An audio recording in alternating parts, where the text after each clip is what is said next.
digamos, este nivel superficial o esta penetración de cada una de las formas farmacéuticas depende obviamente de cómo esté formulado. Y en este caso, pues depende del nivel de penetración que alcance. Decíamos que la piel tiene tres, que este es un órgano muy grande que tiene muchos mecanismos por el cual mantiene el contacto o la interacción con el medio ambiente y por medio del cual también se puede lograr la homeostasis del cuerpo, ¿no? Que tenía estas tres grandes subdivisiones, que era la epidermis, que era la dermis y la hipodermis, si no mal recuerdo. Y esta epidermis tenía un sistema estratificado queratinizado que en realidad era el estrato córneo. Okay. Este estrato córneo...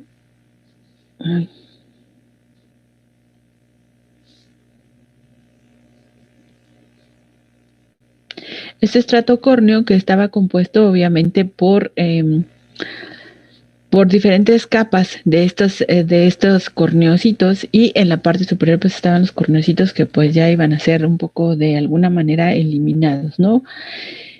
Tienen cierta estructura, son queratinizados, estratificados, y en la parte más abajo teníamos esta zona que era muy acuosa, donde había proteínas. Aquí en la dermis había proteínas, estaba muy vascularizado, y además estaban estos folículos pilosos que tenían glándulas sebáceas que comunicaban con el exterior, además de estas glándulas sudoríparas que también tratan de liberar un poco de agua. Junto con esa agua también, obviamente, si ustedes pueden ver, está en amarillito. Junto con esa agua también hay ácidos grasos, que de esta manera en la superficie va a haber muchísimos ácidos grasos que van a estar protegiendo la piel, ya sea de la evaporación o propiamente son ácidos grasos que modifican el pH para tener una estructura de la piel adecuada, ¿no? Y ayudarle obviamente a que no se contamine con hongos, bacterias, haciendo un medio inhóspito.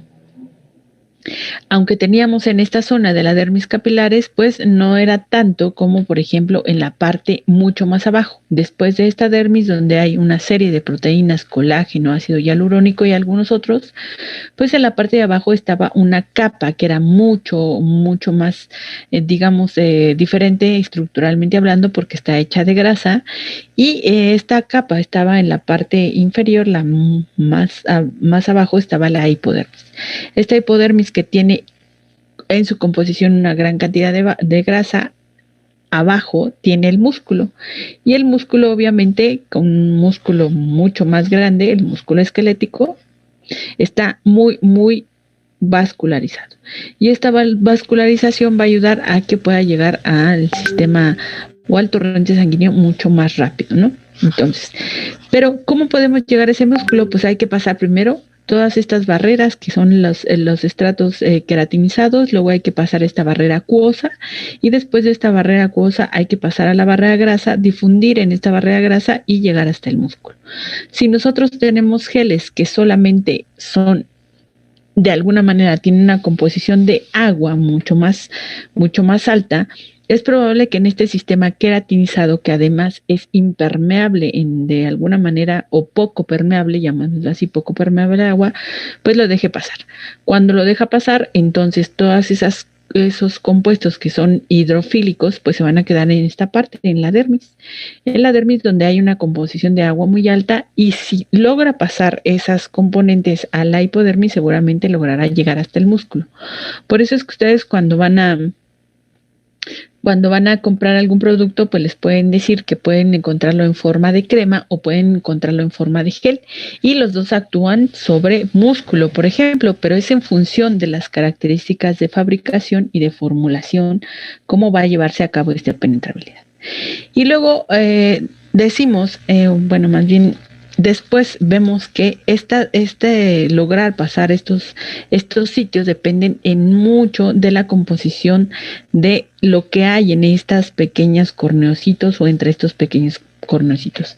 Entonces, la forma de penetración o permeabilidad de estos principios activos contenidos en los geles van a ser por medio de dos vías. La vía celular, es decir, que van a cruzar todas estas células o estos queratinocitos, y la otra es vía paracelular o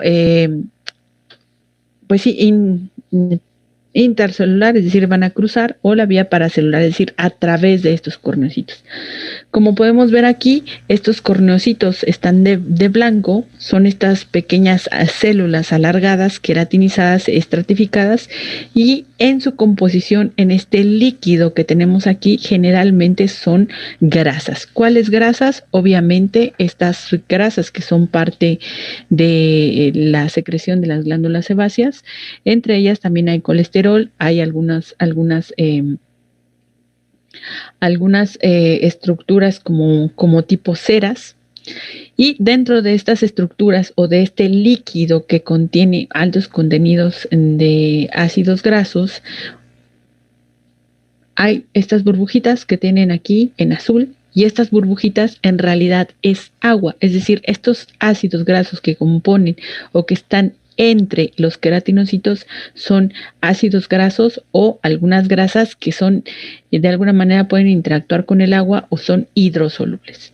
De tal manera que entre más abajo ustedes vayan permeando, obviamente la cantidad de agua aumenta, pero además también esta capa queratinizada se va volviendo un poquito más compacta. Bien.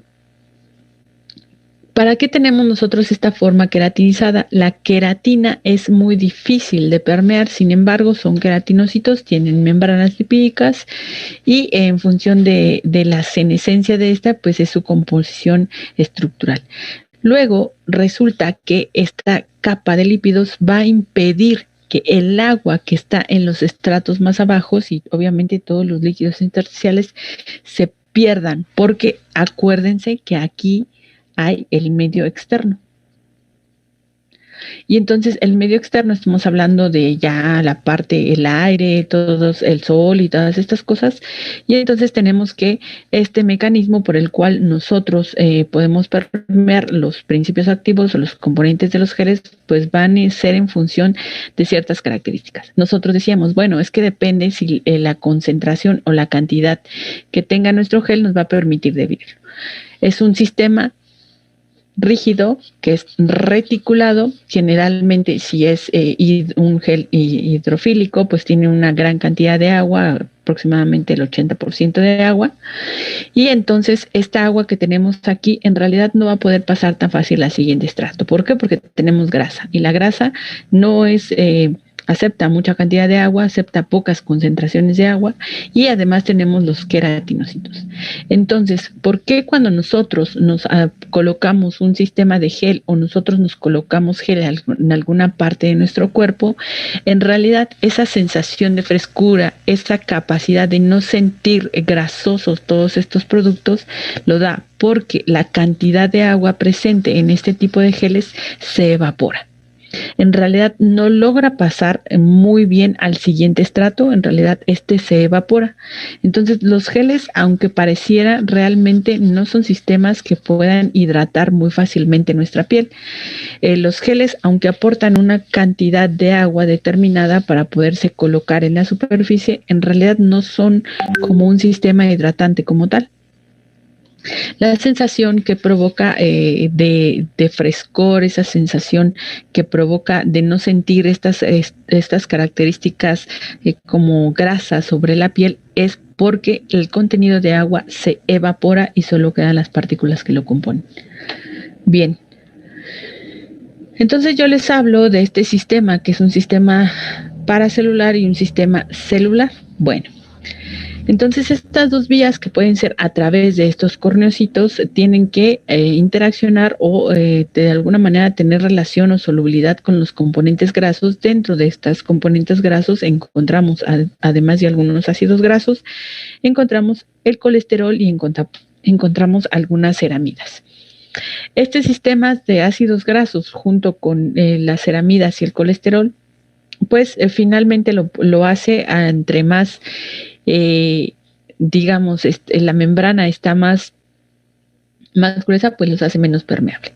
Bueno, entonces este sitio que está entre estos queratinocitos tienen ciertas características. Estos sulfatos de colesterol que los componen los permite de alguna manera, porque si ustedes lo ven aquí, permite de alguna manera interaccionar con otros tipos de grasas, y además estos ácidos grasos en los queratinocitos también tienen cierta estructura que le permite interaccionar con ciertas partículas o moléculas de agua.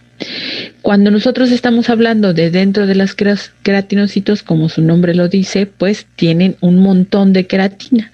Pero estos queratinocitos, aunque no lo pareciera, tienen una cantidad mínima de lípidos que le permite ser transportados a todos aquellos componentes que sean grasos. Todos aquellos componentes que sean muy grasos van a poder ser transportados por vía celular. Entonces, las dos vías pueden complementar en función de las características del producto que ustedes les ofrezcan al público. La vía entonces paracelular para llegar al siguiente estrato, es decir, la dermis, la vía celular, es decir, a través de las células por todos aquellos productos que pueden atravesar este sistema de queratinocitos, y hay otra tercera vía. ¿Cuál es esta tercera vía? A través de estos folículos pilosos. Estos folículos pilosos que tienen aquí interacción con la parte externa de la piel van a permitir ser un canal por el cual las cosas o los principios activos solubles en agua y también solubles en grasa van a poder tener cierta permeabilidad a través de van a pasar a través de y en este sitio pues la barrera que tienen las células de queratinocitos o la cantidad de queratinocitos que hay que atravesar pues es mucho menor, y entonces es una muy buena vía, excelente vía por la cual los principios activos y los productos pueden permear a las siguientes capas de la piel. Ya estando en la dermis pues pueden todos aquellos productos o todos aquellos principios activos que sean hidrosolubles, pues obviamente se van a quedar en la superficie. Se van a quedar en esta dermis, porque acuérdense que aquí en la dermis, pues toda esta parte amarillenta que tenemos aquí, pues en realidad son proteínas y colágeno. Las celulitas que están aquí pues son estas chiquitas, ¿no? Pero en esta parte se van a quedar todos aquellos productos que sean hidrosolubles.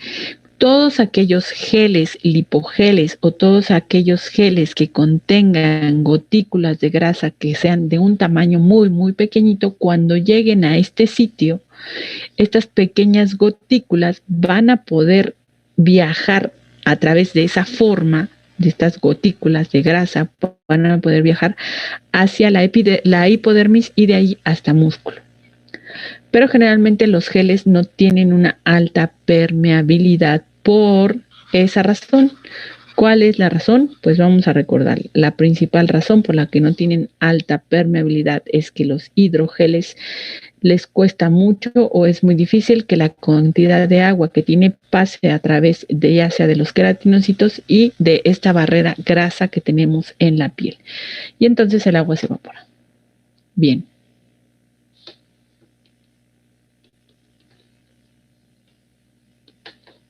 ¿Dudas, no?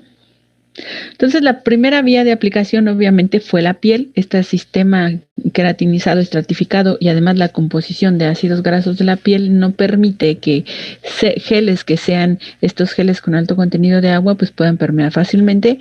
Aquellos geles que tengan, que sean bifásicos, en este caso bifásicos, pero en el sistema que sean emulsiones, sí pueden pasar alguna otra barrera y quizás puedan llegar hasta músculo. No lo sabemos hasta que lo formulen, ¿no? Hasta que lo prueben.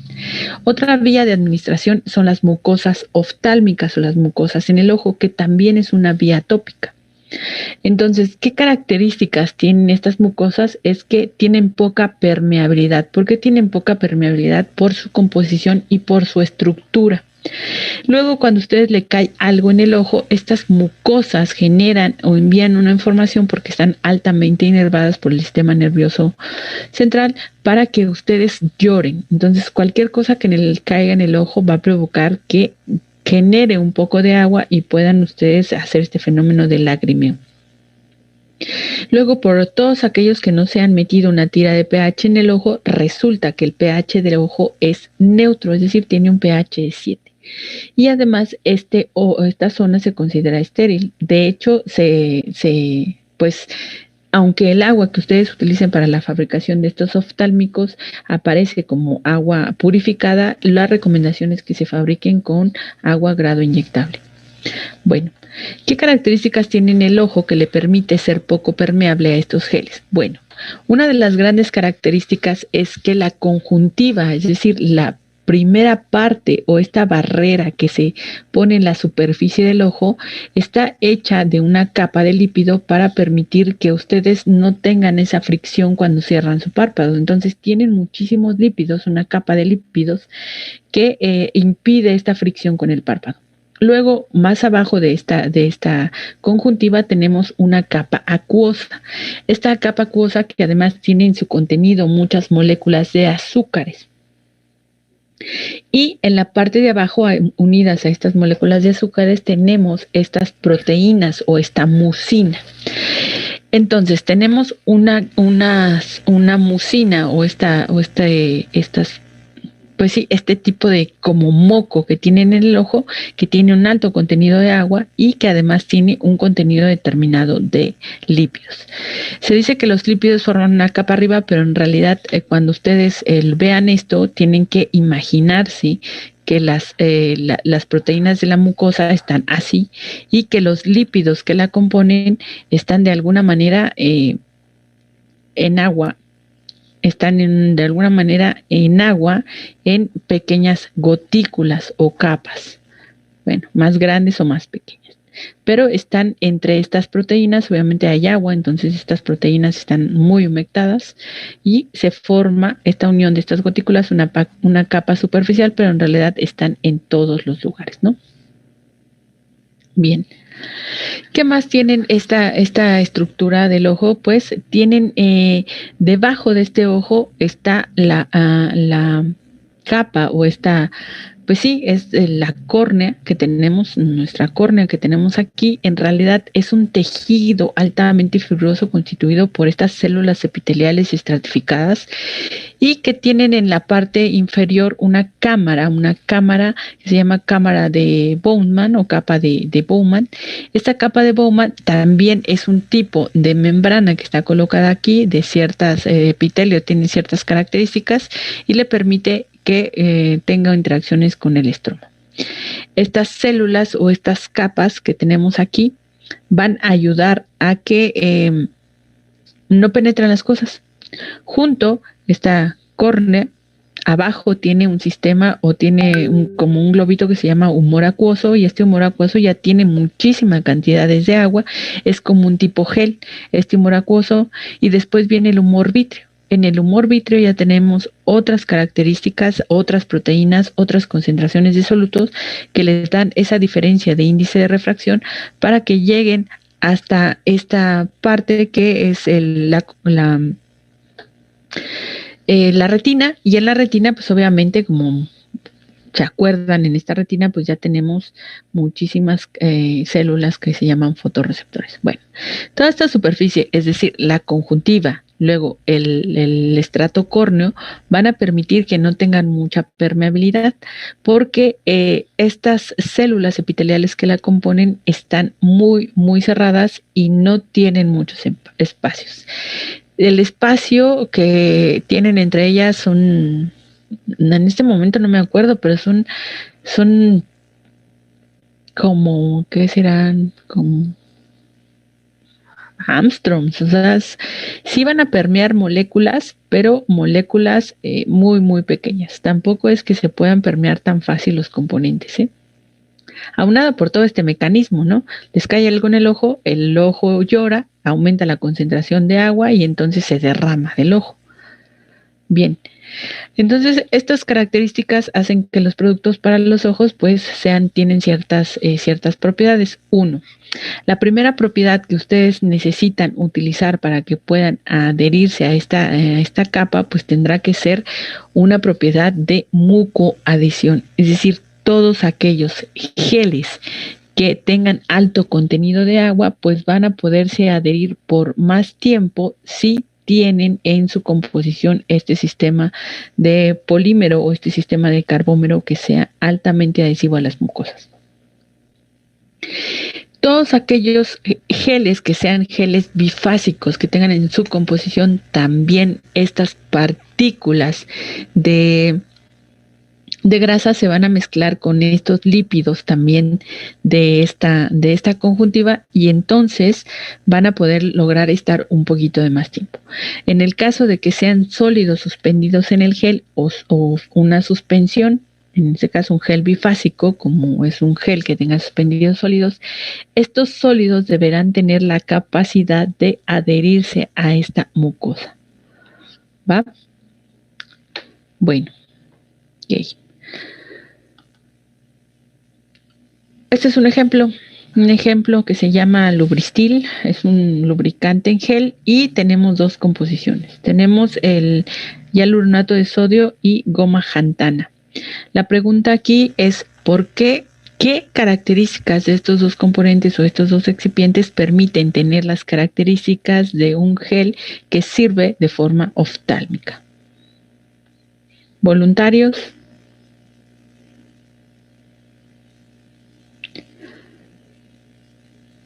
Vane, Mateo.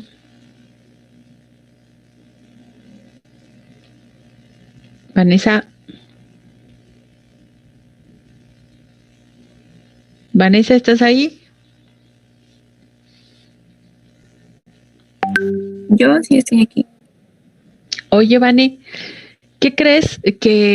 ¿por qué crees que este gel, este Lubristil gel que tiene aquí, ¿por qué crees que se ha fabricado con este ácido hialurónico, pero además está en forma de sal, es un hialuronato de sodio? Y además tiene goma xanthana. ¿Por qué crees que le pusieron esas cosas? Porque además este gel, una de sus grandes promociones es que además de hidratar, dura 24 horas en tu ojo.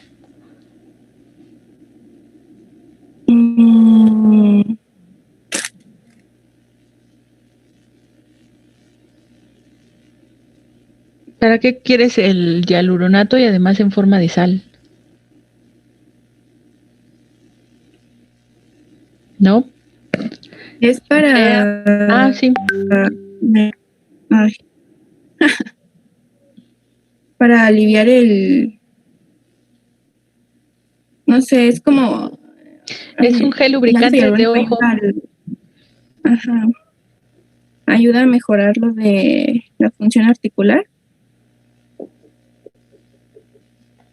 Andrea Córdoba.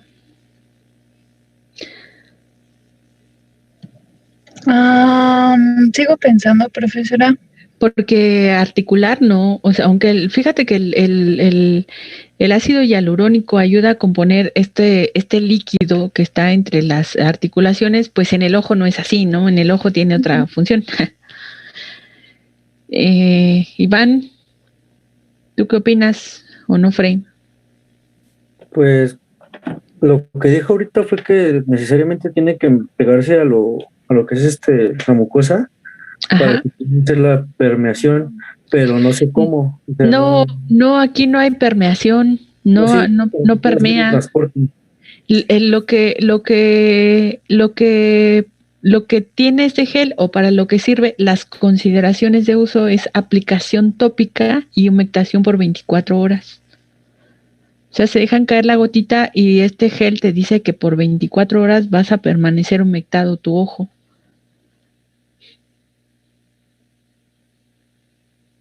¿Por qué, Daniela? Rosa Reyes.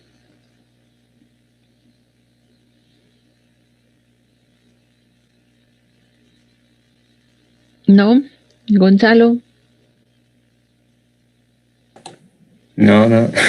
Ay, pero ¿cómo es posible, Dios? Es que, bueno, la goma xanthana se utiliza como emulsificante, ¿no? Y no sé si eso pueda... ¿Emulsificante de qué?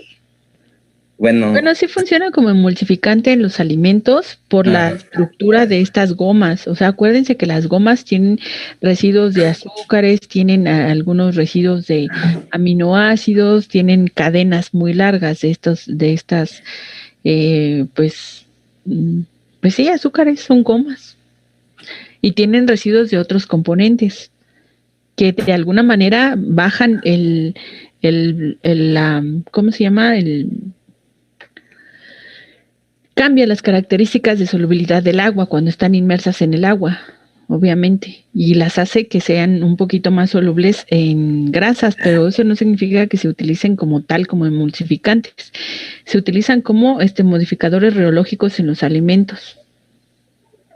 Profesora, ¿podría ser que el hialuronato de sodio funcione justamente como sal que se queda de forma tópica en el ojo y de esa forma hace que el agua que está dentro del ojo como que vaya hacia la sal y por ende se mantenga como lubricado? Sí, tiene absolutamente toda la razón, Andrea. Bueno, la única diferencia es que el ácido hialurónico, que es un poco más largo, vamos a dibujar así, que tiene muchas ramificaciones, obviamente, de estos azúcares. ¿Se acuerdan que este ácido hialurónico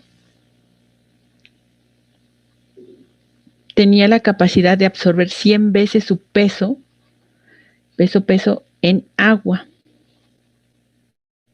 Y esto lo hace este como reservorio acuoso. Ahora, si a le adicionan una sal, como el sodio, no solamente va a aceptar esa cantidad de agua, sino además va a aceptar mucha más cantidad de agua y además va a lograr hacer ese efecto que dice su compañera.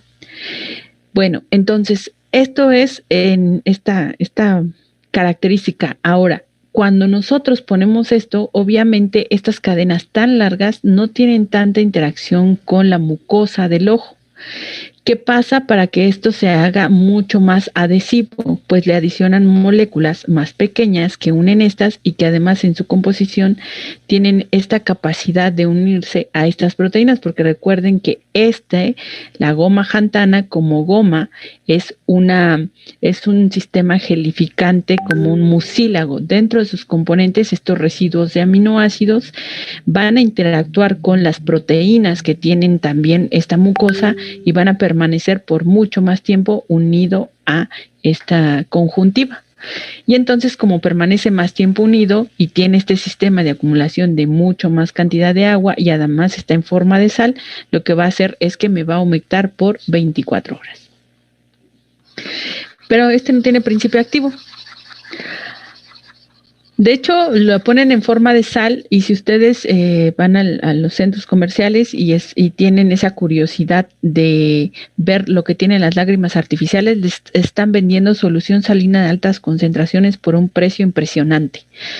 Las lágrimas artificiales originales de una empresa que tenga patente están aproximadamente entre 300 y 600 pesos y es una solución salina, altamente concentrada. Y este tipo de geles pues ayuda en otros, pues este tipo de padecimiento donde se necesita mantener el ojo lubricado durante mucho tiempo. Aquí tenemos otro producto que es Bepantol. Este Bepantol tiene como principio activo, sí tiene principio activo, este es un colirio y este colirio es, aunque ustedes no lo recuerden, este colirio es un sistema como un antibiótico de muy amplio espectro. Tiene en su composición hialuronato de sodio y depantenol. ¿Para qué lo necesitas así? Ahora sí, nos puedes ayudar, Jennifer Islas.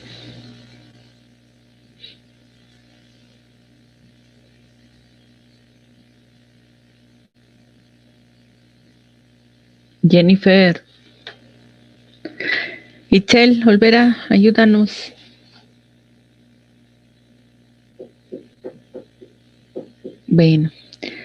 Bueno, nadie nos quiere ayudar. Muy bien, ni modo. Bueno, este principio activo, que además es soluble en agua, vamos a colocarlo en esta composición de ácido hialurónico, y ese ácido hialurónico también en forma de sal, hialuronato de sodio. Bien, ese es exactamente el mismo efecto que en el que acabamos de ver con Andrea, pero a diferencia de él tenemos dexpantenol. Dexpantenol es una composición como un tipo grasa que vamos a tener al 2%. ¿Qué va a pasar? A diferencia de el que va a permitir que permanezca mayor tiempo en el sitio va a ser esta composición del dexpantenol. Este dexpantenol es el que va a interactuar con las condiciones o con todos aquellos componentes grasos de esta conjuntiva, y al mantenerse unido con eso va a permitir también que el hialuronato de sodio se quede por mucho más tiempo en el sitio. Y esto va a ayudar a que el principio activo pues se mantenga y haga su efecto pues obviamente de eliminar algunas infecciones muy superficiales. En realidad no son infecciones graves cuando se utiliza colirio. Si necesitan cosas más fuertes, pues tendrán que ser otros antibióticos. Bueno. Listo. Otra zona donde se puede aplicar son las mucosas vaginales, que también son de un uso tópico. ¿Cuáles son las características de estas mucosas? Al igual como las mucosas, ya sea del ojo, en esta conjuntiva, las mucosas vaginales obviamente son estas estructuras proteicas con azúcares pegados donde se adquiere una gran cantidad de agua. Estas mucosas están inervadas, al igual que en el ojo, por ciertas cantidades de neuronas, y por lo tanto pueden tenderse a desinflamar. Se deben mantener estas características de estas mucosas para que puedan tener un funcionamiento adecuado. Cuando nosotros somos jóvenes en esta época fértil, el pH de las mucosas vaginales oscila entre 4.5 y 5, es decir, que conservan un pH ácido. Cuando se acercan a la menopausia, es decir, cuando están en la menarquia, premenopausia, tiene alrededor de un pH de aproximadamente 7. Es muy diferente el pH. Cuando este valor ya llega a la menopausia, se establece en un pH 7. Entonces, en la menarquia está entre 5 y 7 y en la menopausia se establece en 7. La disminución de este pH promueve que aumenten las infecciones en estas mucosas vaginales y también promueve la desecación. Por lo tanto, si se desecan estas mucosas, como en donde es antes de la menopausia y después de la menopausia, se secan estas mucosas y exponen al tejido que está adyacente. Y al momento de hacer eso pueden sufrir descamaciones, irritaciones, dolor, y es muy incómodo, ¿no? Bueno, entonces para poder hidratar esto se pueden utilizar algunos tipos de geles, solamente que hay que considerar que esos tipos de geles van a tener que tener un pH determinado, es decir, si ya está en la menopausia tendremos que tratar de regresar a un pH de 4.5 y 5. La función de este pH en las mucosas vaginales es mantenerlo libre de bacterias, creando, igual que en la otra, un lugar inhóspito donde puedan crecer algunas bacterias patógenas. 2. Si este pH cambia, ustedes administran un gel que tenga un pH que pueda irritar estas mucosas, se va a inflamar. Cuando se inflama, entonces suele este tejido secretar muchísimas cantidades de agua y es muy, muy incómodo hacer este efecto. Por eso es que deben tener mucho cuidado de ofrecer geles que estén dentro de un pH un poco ácido. Por lo cual también ustedes deben considerar que si ustedes están buscando excipientes que no pueden estar a este pH, pues no pueden colocarlos en este sitio. La otra es que si ustedes colocan algunos geles que pierden su estabilidad a 37 grados centígrados, estamos hablando de una cavidad, pues entonces tampoco podrán utilizar ese excipiente para este tipo de geles. Bien, una de las grandes características de estos geles es que deben mantener esta mucoadhesividad, es decir, aquí sí deben de buscar excipientes que se adhieran muy, muy fuerte a la mucosa. Estos geles entonces deberán ser probados o deberán ser fabricados con todos aquellos componentes que tengan en su estructura todas aquellas moléculas como azúcares, como moléculas que sean cargadas y todas aquellas moléculas que puedan hacer interacciones entre las mismas uniones de las moléculas de gel y estas interacciones obviamente con el tejido.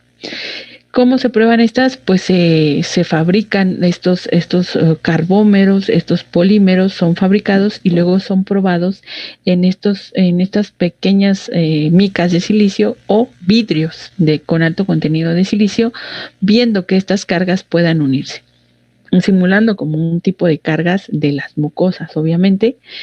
Cuando hacen esto, entonces lo que prueban es que logren adherirse perfectamente para que no haya un desprendimiento de este gel. Porque imagínense que ustedes tengan una irritación en las mucosas o que necesiten humectar estas mucosas, que se coloquen el gel y que después quieran caminar o que después quieran hacer cualquier actividad, la propia gravedad por gravedad obviamente va a desprender este gel y obviamente no va a servir de absolutamente nada. Entonces tiene que adherirse y quedarse y fundirse con la mucosa vaginal. En este artículo lo que hacen es probar estas uniones en esta mica y como pueden ver son varios tipos de productos. Aquí tienen el vidrio, luego tienen este gel que está en forma como de color azul y luego tienen además otra capa de esta sustancia que están probando aquí. Están probando tienen esta que se adhiere a la capa y luego tienen esta que también es parte de gel y tienen el tejido. Este rosa raro que se ve aquí en realidad es un tejido para determinar qué tanta unión o qué tanta fijación tiene, ya sea al tejido o a estas moléculas que simulan las proteínas, ¿no? Pero como pueden ver es que es un pedazo como de piel. Muy bien. Entonces deben asegurarse eso. Sí, dime, Onofre. Ya veo que existen geles de una sola aplicación para, no sé, infecciones igual, vaginales. Estos geles tienen alto contenido de antibiótico y tienen más bien sistema que permite que se pegue a la mucosa y utilizan la misma cantidad de antibiótico en lugar de utilizar más. No, aquí depende del grado de infección, porque de una sola dosis la concentración de antibiótico es más alto, pero además el gel permite la liberación lenta. No es que lo libere inmediatamente, sino que lo mantiene más tiempo, porque algunos solamente queda el gel por más tiempo y tienen los dos sistemas. Tienen el sistema. Debes conservar los dos sistemas, Onofre. Uno, debes tener este sistema de adhesión. Muy bien. Entonces debes poner el principio activo en el gel, que además este gel permita la liberación lenta o prolongada de este antibiótico, y este gel tiene que tener esa capacidad de ser mucoadhesivo para que permanezca, se funda con la mucosa vaginal, y esta mucosa vaginal contenida en gel va a empezar a liberar poco a poco el principio activo por diferencia de concentraciones a la mucosa que está pegada al tejido, y luego del tejido pues ahí ya va a hacer la mejoría o va a inhibir toda la contaminación. Pero debe tener todo eso. Debes verificar la concentración. ¿Por qué digo que debe ser un gel que libere lentamente este principio activo? Porque si tú liberas inmediatamente el principio activo, puedes provocar, en altas concentraciones, obviamente, como me acabas de decir, que son de una sola aplicación, puedes provocar la irritación de la mucosa, producir agua, y eso promover que obviamente el gel adquiera más agua, cambien sus propiedades reológicas y se desprenda. No sirve de nada, entonces. Bien. Después vamos a ver que podemos poner un montón de productos de vía vaginal. La única restricción es esa, es que es una cavidad donde sí tiene ciertas características, y el problema es que si esta cavidad se irrita, cambia el pH, puede lograr contaminarse por microorganismos realmente que puedan dañar todo el sistema reproductor femenino, porque acuérdense que tiene contacto con los ovarios y estas cosas. y es una vía muy difícil, aunque es muy buena vía para absorción, es una vía difícil de administrar por estas características. Bueno, aquí tengo un gel y yo creo que nos los va a decir el joven, que ya ni sé ni quién viene porque en realidad venimos muy poquitos. Iván Galindo, ¿andas por ahí? Sí, profesora. Oye, Iván, fíjate que este es un gel, como dice aquí, es un gel de potenciación sexual y tiene entre sus componentes polietilenglicol, propilenglicol, hidroxipropilcelulosa, glicerina, triacetato de glicerol, agua, sabor, acetato de tocoferilo, niacina, sucralosa, acesulfame, sorbato potasio, benzoato de sodio, L-arginina, extracto de raíz de ginseng y un sabor natural. Pues el sabor natural y esas cosas pues no nos importan. Bueno, a ustedes sí deberían importarles, pero a nosotros pues no. Bien. Iván, ¿por qué dentro de esta composición ponen o qué función tiene colocar hidroxipropilcelulosa?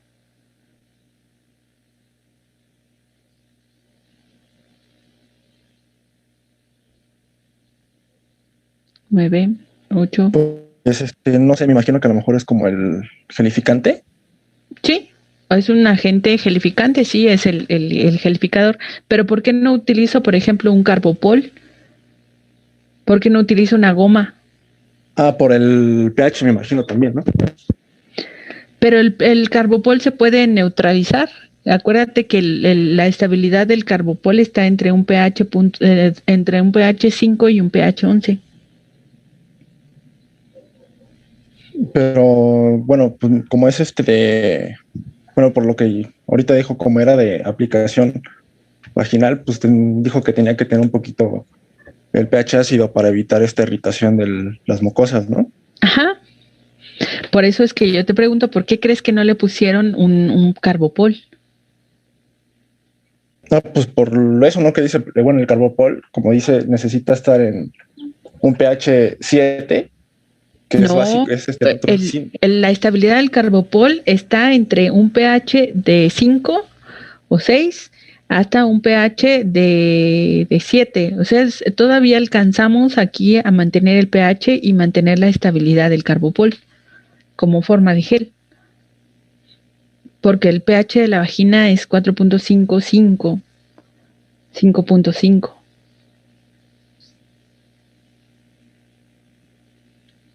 ¿O por qué no ponemos una goma, Iván?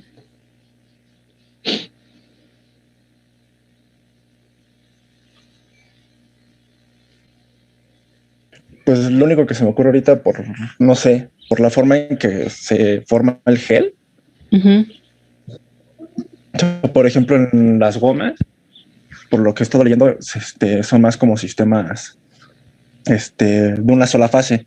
O sea, como que la liberación en este caso podría decir como que la liberación del principio activo es más rápida. En cambio, cuando no son gomas, hacen más los como sistemas bifásicos porque generan como flóculos y estos pues son un poquito más como de liberación tardada.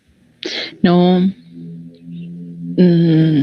Bueno, sí puede estar involucrada, sí, pero es en forma de la estructura. ¿Alguien tiene una idea, Fidel? Bueno, a mí lo que se me ocurre es que como el carbopol necesita un agente precipitante. ¿Precipitante? Neutralizante será. Ajá, bueno, sí. Sí. Que lo modifique, en este caso, creo que si no me recuerdo, los derivados de celulosa no lo necesitan, como por ejemplo el almidón. Que investigué eso y pues se necesita la temperatura. Entonces, podría ser que con el... No, bueno, todos estos sistemas de liberación o de almidones vienen en gránulos. Las temperaturas en realidad, la energía que se aumenta, como creo que ustedes lo dijeron en su presentación, la energía que tú le adicionas es en realidad para estas marañas de almidón que están ahí, aumenta la temperatura y abres el gránulo y extiendes la molécula para que forme estas uniones con las otras y formen estas reticulaciones. Se alineen todas las estructuras o se reestructuren de forma lineal y forman el gel.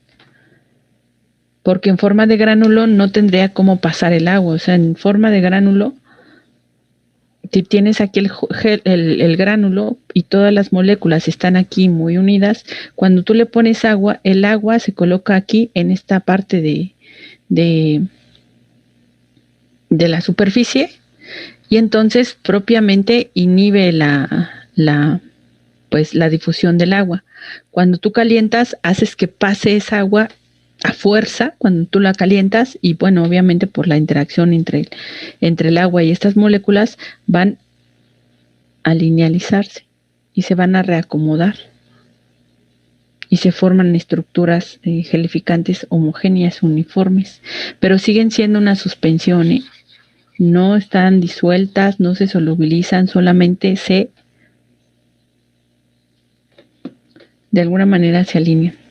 Profesora, respecto a lo que decía de por qué no ocupar una goma vegetal, pues estos productos se producen por microorganismos y además usted nos había comentado que los mucílagos son fuentes nutrimentales para contaminación, entonces es por eso que no podemos utilizarlo en un gel vaginal. Esa es una de las grandes restricciones de utilizar este tipo de moléculas. Son muy pequeñas y son muy buenas fuentes de nutrimientos por su composición. Bueno, acuérdense, tiene que ver, ustedes deben considerar dónde lo están utilizando. Dijimos, todos aquellos carbómeros, por ejemplo, lo voy a dibujar aquí medio feo. Bueno, siempre dibujo feo. Los carbómeros, como acaba de decir su compañero, estos forman flóculos. ¿Por qué? Porque los carbómeros están diseñados para no separarse. Acuérdense, por ejemplo, los derivados del ácido poliacrílico tienen estos enlaces muy fuertes, entre ellos que no son degradables. En realidad, estos carbómeros se van a mantener y las reticulaciones de la cantidad del peso molecular pues va a estar aquí. Unos van a estar más separados, otros más grandes van a tener las reticulaciones, entonces unos van a hincharse de cierta manera y hacer que sea un poco más viscoso, es decir, el hinchamiento va a ser un poco más turgente y además los líquidos que puedan atravesarlo o que ya lo tengan incluido va a impedir que los principios activos difundan. Bueno, eso ya lo sabíamos. Estos, como dice su compañero, lo que van a hacer es que las mismas partículas se van a unir entre ellas por fuerzas muy débiles, de tal forma que forman los flóculos.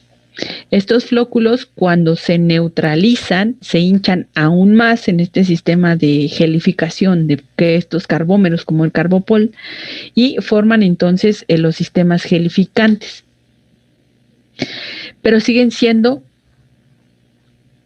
esferas hinchadas. Estas esferas hinchadas le confieren esta propiedad. ¿Qué propiedad?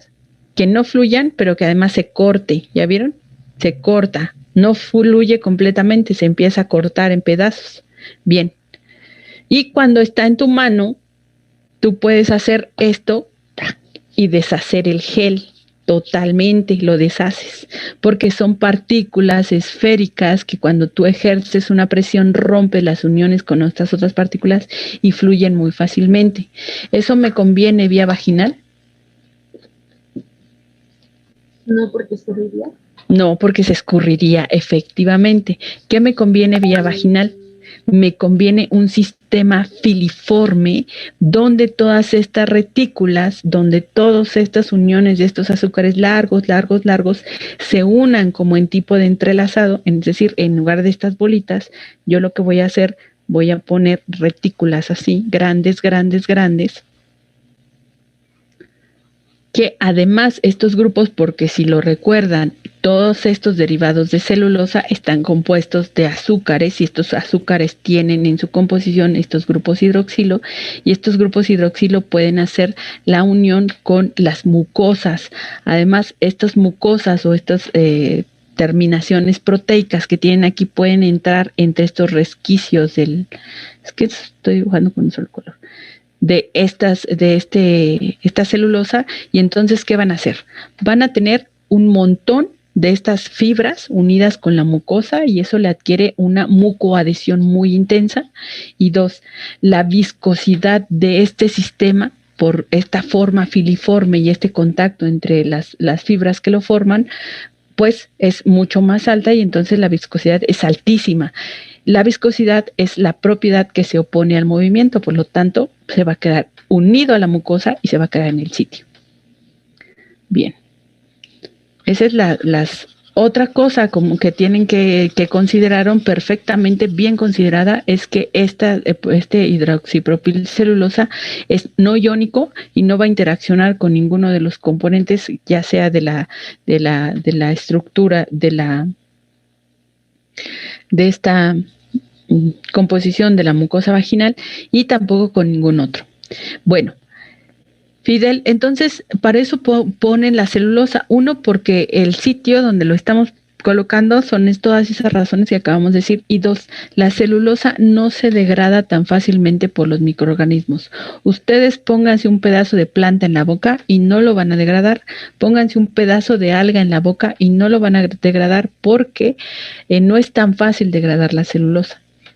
Por lo tanto, si ustedes colocan en un sitio como la vagina, donde hay cierta cantidad de microorganismos propios del sitio, es decir, su microbiota vaginal, y además puedan secretar cierta cantidad de enzimas, no va a ser tan fácil que degraden la celulosa. Entonces, por eso tampoco se ocupan gomas, ¿no? Porque las gomas sí podrían degradarse. Bien. Fíjate que también utilizamos polietilenglicol y propilenglicol y triacetato de glicerilo. ¿Para qué quiero el polietilenglicol?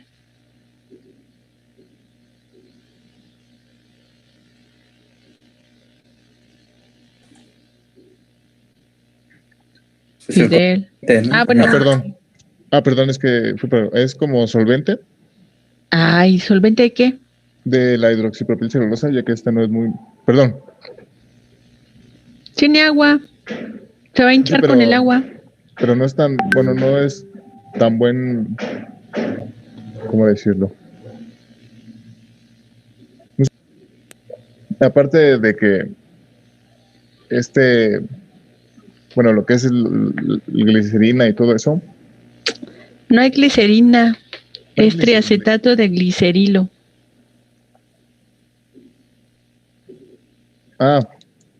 Bueno, es un agente que otorga higroscopicidad. Sí, sí puede ser. Que el agua no se evapore, sí, está bien, ajá. Pero, ¿qué otra función crees que le encuentre? Este triacetato es mejor agente manteniendo el agua aquí, pero sí, es una de las funciones. ¿Otra función, Gonzalo? Es como conservante. Fíjate que tiene benzoato de sodio. Como potenciador. No. Para potenciar la fuerza sexual, aquí tiene raíz de ginseng y tiene también agentes que nutren la mucosa, como sucralosa, tiene algunos aminoácidos como arginina. ¿Puede ser para mejorar la solubilidad entre todos los excipientes? No, porque casi todos estos componentes, ya sea el benzoato, la L-arginina, el extracto de ginseng y cualquiera de estos, el potasio o estos son solubles en agua y tienen cierta concentración de agua. Andrea, si tú agarras en este momento, por ejemplo, celulosa con poquita agua, supongamos que está en polvito, tú le pones poca agua y te la untas, pero te la untas fuerte, así. ¿Qué crees que le pase al sitio de donde te la estás untando?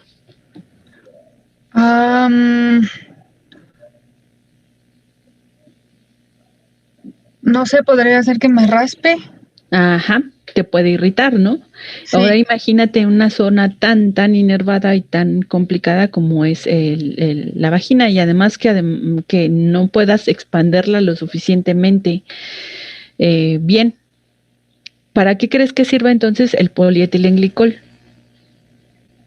Entonces, bueno, en relación a lo que me acaba de comentar, puede ser que justamente como protector de la celulosa.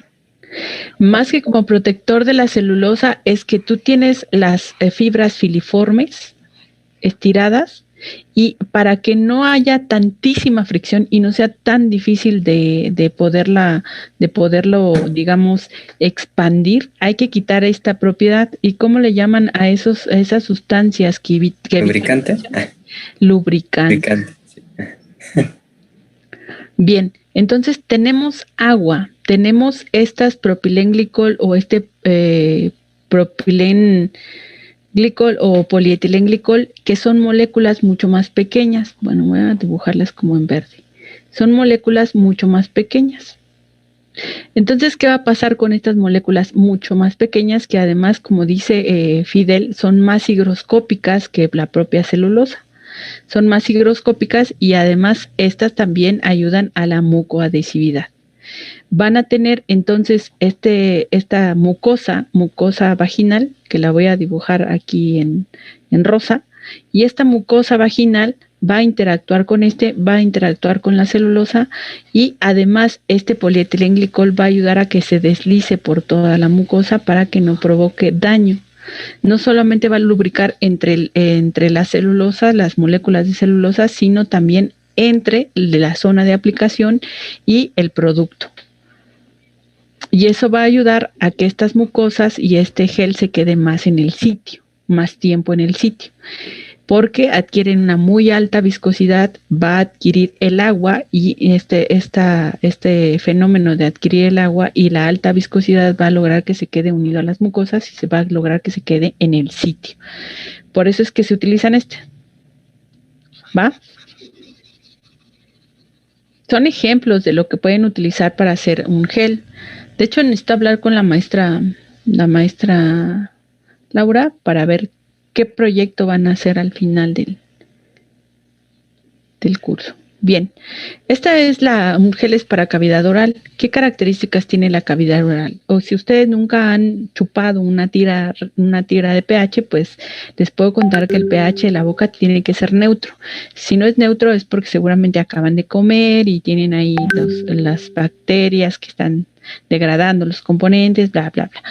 Tiene un montón de enzimas, porque obviamente en la saliva tenemos todas esas enzimas para degradar los ácidos nucleicos, el RNA, y sobre todo para degradar los componentes de la comida, como lipasas, las que degradan azúcares, ¿cómo se llama? Díganme. Bueno, con un montón de enzimas hidrolíticas y un alto contenido de agua. Esto es necesario. Si ustedes no tienen un alto contenido de agua, no pueden funcionar bien las enzimas, el pH aumenta y la actividad antimicrobiana aumenta. Tomen mucha agua. Bien, este producto que se comercializa es un producto para infecciones en los dientes, infecciones sobre todo en las encías, o aquellos que tienen sangrado, o aquellos que tienen algunas afecciones en las encías o propiamente en esta cavidad bucal. Tiene dos antibióticos, o el mismo antibiótico en dos formas, el clohexidina el hidrocloruro de ciclohexidina y el diclonato de ciclohexidina, que son antibióticos de muy amplio espectro. Tienen en su composición sorbitol el 70%, hidroxietilcelulosa y agua destilada. Ahora sí, Martínez Hernández, ¿nos puedes decir para qué te va a servir? Obviamente el antibiótico es para la infección. ¿Para qué nos sirve la hidroxietilcelulosa y para qué nos sirve el sorbitol?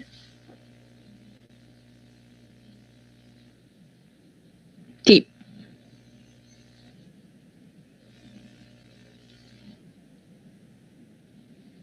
Nueve, 8, 7, 6, 5, 4, 3, 2, Elizabeth de la Vega. Ah, bueno.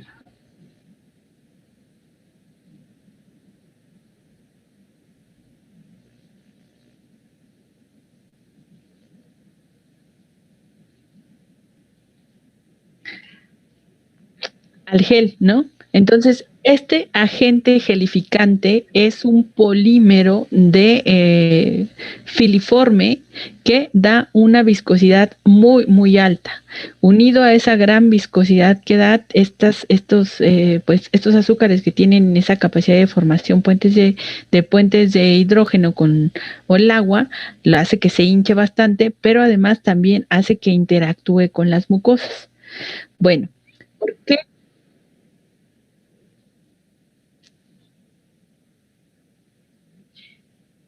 Ah, muy bien. El sorbitol es como un tipo de alcohol. Obviamente, como tú lo acabas de mencionar, una de las grandes ventajas del sorbitol es que da esa sensación de dulzura. Pero hay otra ventaja del sorbitol. ¿Qué está haciendo el sorbitol?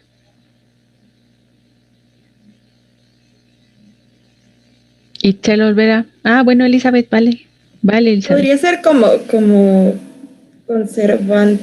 Es que no estoy segura. Sí. ¿Por qué? Por la concentración en la que se encuentra. Porque al igual como en los otros casos, este es un tipo de alcohol y en el otro caso lo que teníamos era propilenglicol y polietilenglicol. Este tipo de alcoholes da esa presión osmótica que favorece que no haya crecimiento de microorganismos, pero aquí no importa, en realidad no importa porque estás hablando de un antibiótico de amplio espectro.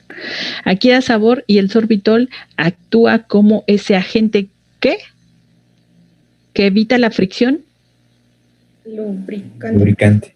Como agente lubricante y como agente hidratante para la formulación, porque va a evitar que se pierda el agua. Es la función como de la glicerina, el sorbitol, que tienen esas propiedades, ¿no? Y va a ayudar a que también tenga más adhesividad la hidroxicelulosa. Bueno, ¿por qué tenemos que tener esto? Porque obviamente las características de uso en la boca, cuando ustedes hablan, cuando ustedes hacen cualquier actividad en la boca, pues tendrían que secretar saliva si están perfectamente bien hidratados. Y esta saliva pues diluye estos geles y entonces podrían quitarse rápidamente del sitio y no lograr que por lo menos permee una cantidad suficiente para lograr inhibir el crecimiento de las bacterias en el sitio donde se aplique, por ejemplo, en un diente, ¿no? No sé, a ustedes, por ejemplo, es muy, muy común que cuando les ponen esos cosas para alinear los dientes, previamente, antes de colocar los dientes, les ponen geles para sanitizar el sitio. Les ponen el gel, se quedan ahí un rato, ya que se supone que ya están completamente libres de microorganismos, pues le limpian y les colocan su fierrito, su bracketcito. ¿Qué características deben tener los geles? Los geles deben tener ciertas características organolépticas o visuales que permitan saber o ser aceptados por el público al que está dirigido. Cuando los geles generalmente son de uso cosmético, pues se prefieren geles que son muy transparentes. Cuando son ya geles que son de uso, por ejemplo, ya tienen principios activos o que son propiamente dermatológicos o como producto farmacéutico, pues solamente que lo amerite, ¿no? ¿Qué debe tener? Que este gel, si tiene buena estabilidad y es un gel que no sea contaminado por algunas características, debe tener un buen olor y, de ser necesario, si es aplicado en la boca, como el anterior, debe tener un sabor agradable o aceptable.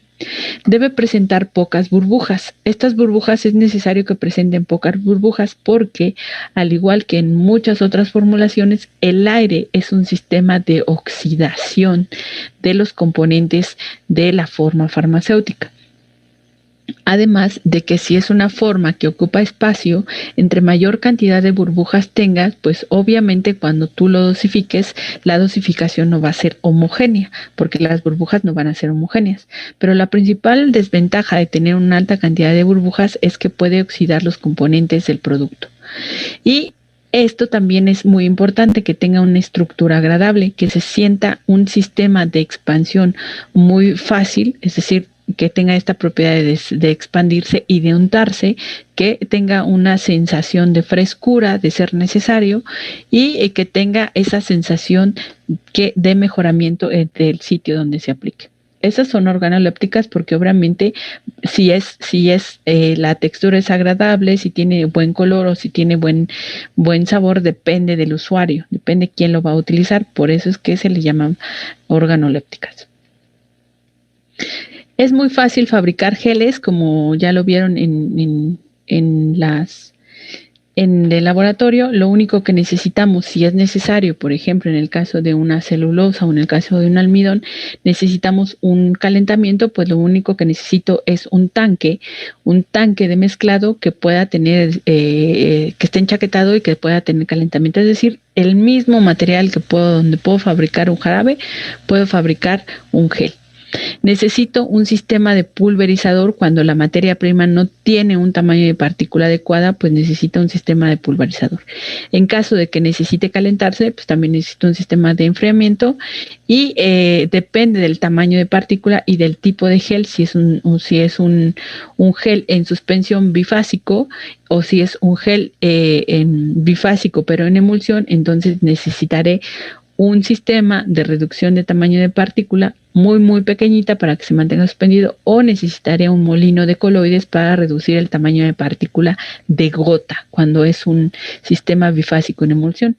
Obviamente necesito, como ya les dije, solamente un tanque de mezclado que tenga un fondo cónico. Todos tienen que tener un fondo cónico porque eso permite la evacuación del tanque de una forma adecuada y con mucha mayor velocidad. Y como les dije, si es un sistema bifásico, necesito un molino coloidal, o incluso si no tengo un sistema bifásico, necesito un molino coloidal. ¿Qué es un molino coloidal? Ahorita vemos.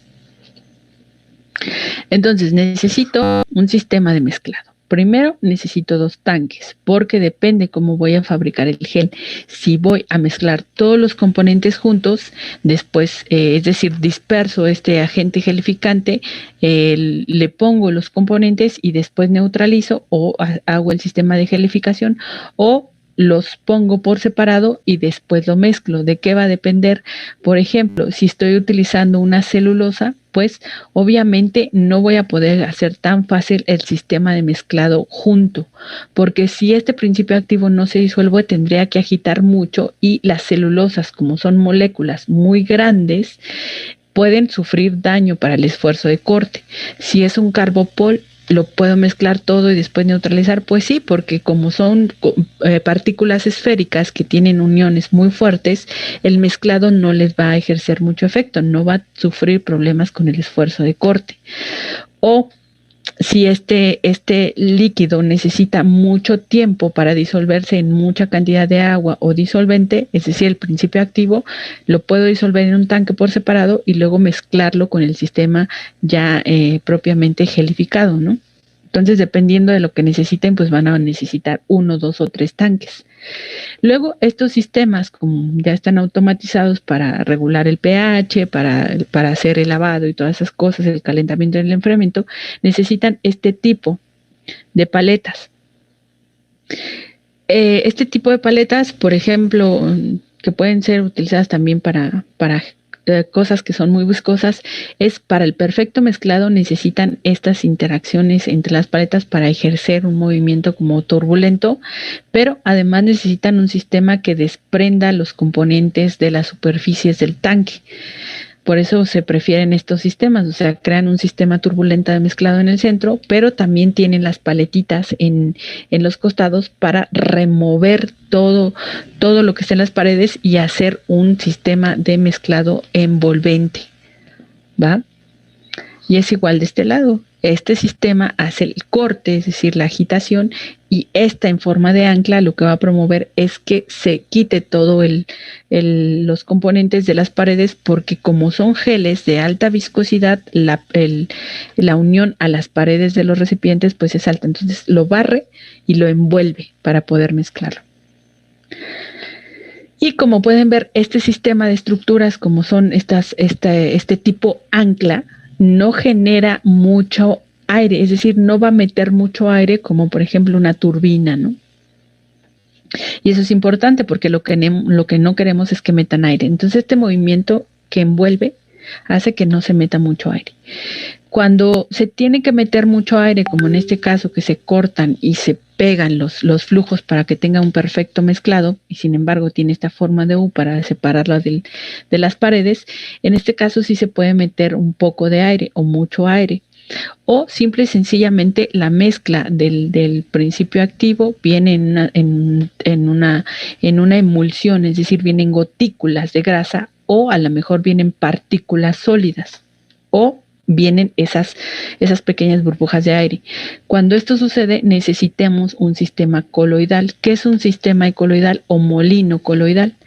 El molino coloidal es un sistema por el cual entra un flujo de líquido que puede ser viscoso o no. De hecho, la única diferencia es que cuando se trata de estos sistemas necesitan bombas muy especializadas porque necesitan manejar estas viscosidades muy altas, y además estas bombas no pueden meter aire, no deben meter aire, más aire del que ya se ejerce el mezclado.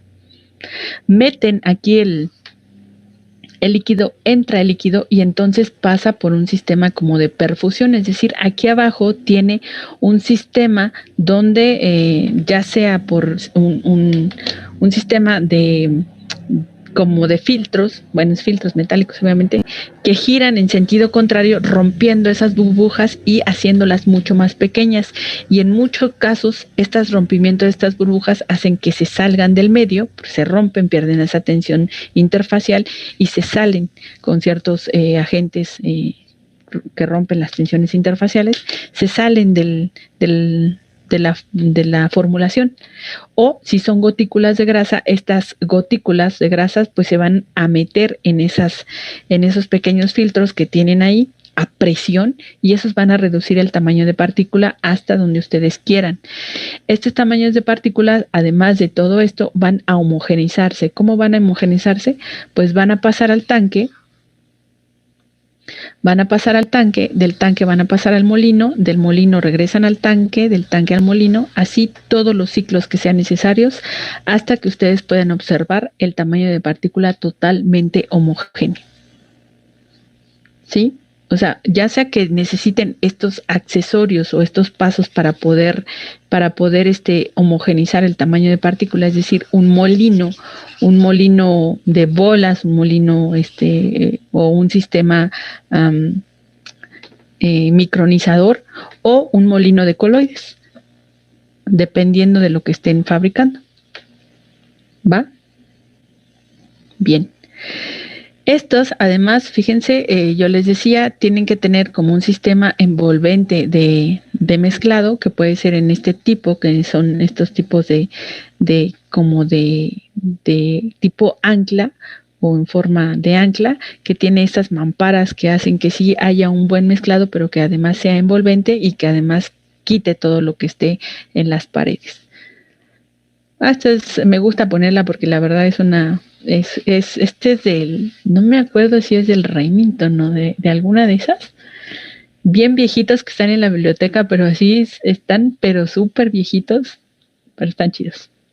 Bien, para que ustedes puedan mover, es decir, nosotros buscamos en los geles que tengan cierta viscosidad. Dijimos, le vamos a tener que medir la viscosidad, vamos a tener que medir la densidad y la capacidad de adición.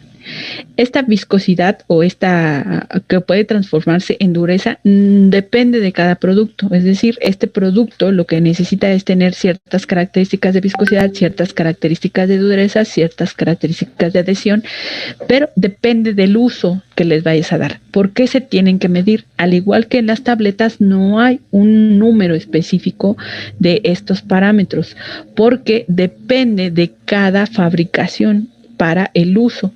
Si yo necesito uno de uso vaginal, seguramente tendrá cierta viscosidad.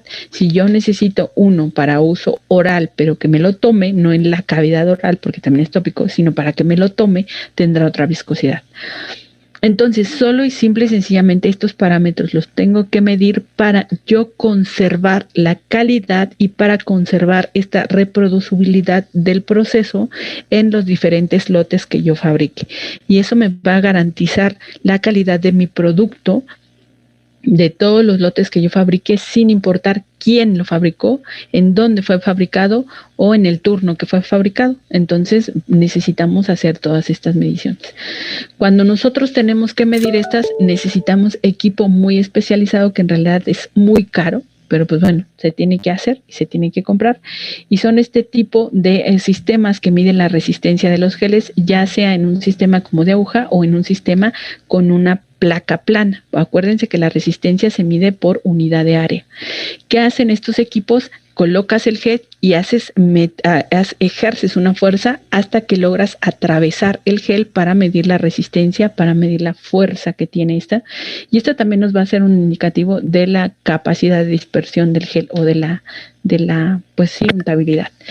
Los otros sistemas para medir qué tanto resiste este gel como sistema como gel como tal, son estas placas, que en realidad son dos placas planas que no se alcanzan a ver muy bien porque no me lo dejó copiar la fábrica que lo comercializa, pero son dos placas planas. Colocan el gel entre esas dos placas planas y colocan una fuerza contraria a la unión del gel para ver su elasticidad y la resistencia del gel.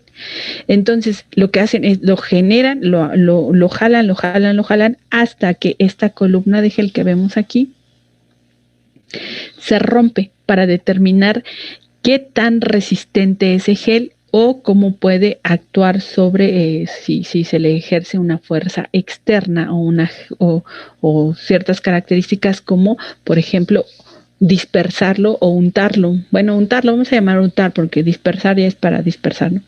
Para untarlo en las superficies, ¿no? ¿Qué tanto se puede estirar y qué tanto te van a recomendar que se coloque? Coloque una cantidad determinada o colóquelo en un sistema, por ejemplo, que forma este hilo y tiene tanta resistencia, lo pueden colocar, por ejemplo, en un sistema, en un envase primario de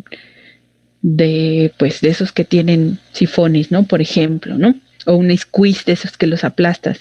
Sin embargo, si no tiene esta capacidad, si el gel se rompe rápidamente, pues entonces este gel se tiene que colocar en otros sistemas. Bueno, eso aporta información de las características, la calidad, de si utilizan la materia prima adecuada. Por ejemplo, si tiene un sistema de resistencia o de estiramiento determinado con esa materia prima, y si ustedes cambian de materia prima, es decir, si cambian a otra celulosa, por ejemplo, tiene que darle los mismos parámetros para que aseguren que su gel tiene la misma calidad. O si ustedes lo cambian por otro determinado Carmopol, pues entonces también les tendrían que dar esos parámetros. ¿Por qué tienen que cumplir con esos parámetros? Porque van a asegurar la calidad y van a asegurar que estas características de uso se mantengan. Y eso pues obviamente les conviene, ¿no? ¿Dudas? ¿No? Pues hasta aquí llegué con geles. ¿Dudas de geles? ¿No? Vale. ¿Qué va a pasar en estos 7 minutos que nos quedan?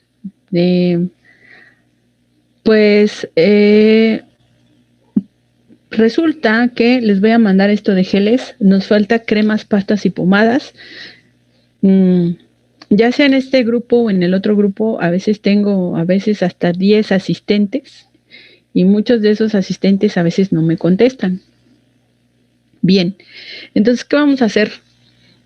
Pues les voy a dejar el video que ya tengo ese material. No he hecho el de geles, tampoco he hecho el de supositorios, ni tampoco he hecho el de suspensiones, pero el de cremas, pastas y pomadas, y el de emulsiones y sistemas dispersos, pues ya tengo algunos videos. Vamos a hacer lo siguiente. ¿Qué día prefieren resolver dudas? ¿Los días martes o los días jueves? Jueves. ¿Jueves? Martes. Levanten su mano, martes. A ver, ¿quién dice martes? ¿Quién dice jueves? Yo digo martes, pero ¿qué le picamos? ¿Manita arriba? Sí, jueves. A ver, levanten manita jueves. 1, 2, 3, 4, 5, 6. Está bien, 6, 7. Ay, pues ya. Somos 16 y entonces, manita arriba, 16 más los que ya Fidel la levantó aquí, jueves. Jule, pues sí, somos más de 16. Nos vamos a conectar todos los días jueves a esta hora para resolver las dudas de los videos, hasta que terminen los videos, obviamente. Entonces van a ser como unas 2, 3 semanas y los ven a la hora que quieren, como quieran, y se los voy a dejar en Edmodo para que los consulten.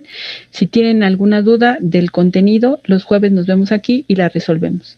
Si no quieren conectarse, no pueden, trabajan, lo que quieran por alguna razón y no tienen dudas, pues entonces pues nos vemos en el laboratorio y obviamente en el examen.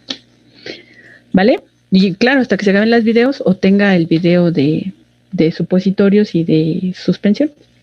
¿Geles también entra, profa, en los videos?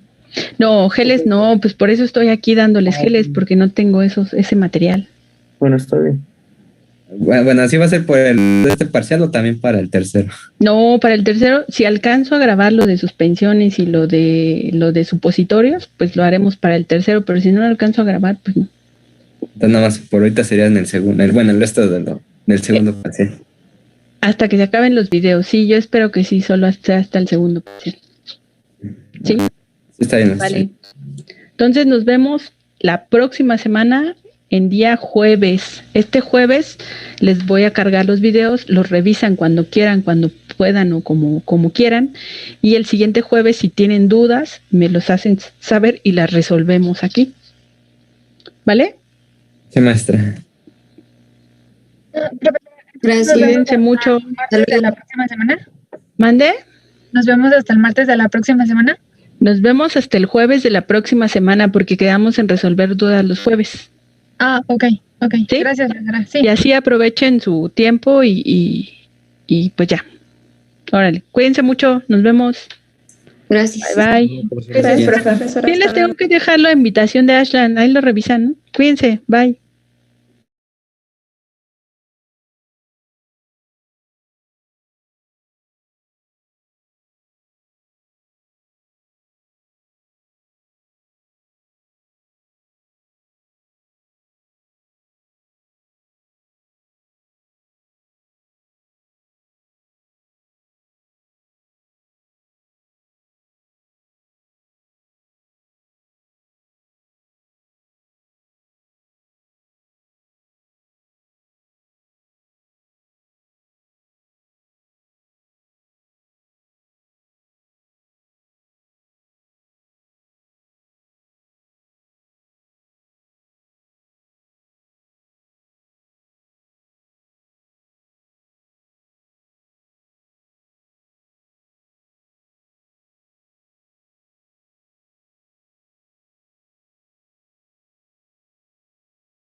Bye.